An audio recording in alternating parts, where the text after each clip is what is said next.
बुलढाणा जिल्ह्यात 2 डिसेंबर 2025 रोजी होणाऱ्या 12 नगर परिषद निवडणुकांसाठी जिल्हा प्रशासन आणि पोलीस विभागाने कडक बंदोबस्त तैनात केला आहे। मतदारांनी सुरक्षितपणे मतदान करावे यासाठी मोठ्या प्रमाणात पोलीस अधिकारी, कर्मचारी आणि विशेष पथके नेमण्यात आली आहेत।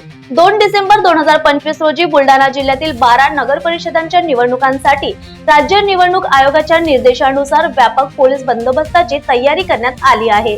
जिल्ह्यातील बुलढाणा, शिवनी, शेगाव, खामगाव, राजू, सिंदखेड, राजा, चिखली, देऊळगाव, राजा, माळखा, मांजरी, जलम आणि वडोद या भागांमध्ये मतदान पार पडणार आहे।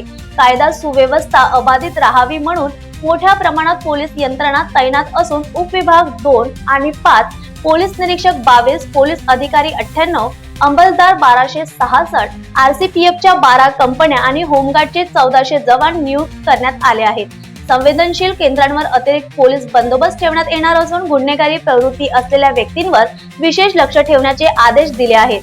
वाहतूक नियंत्रण, गस्त तपासणी, नाके आणि उमेदवार व मतदारांमध्ये शांतता राखण्याबाबत सूचना करण्यात आल्या आहेत। कोणत्याही गैरप्रकाराला पोलिसांकडून त्वरित कारवाई केली जाणार आहे। न्यूज एक्सप्रेस करिता अखिल, बुलढाणा।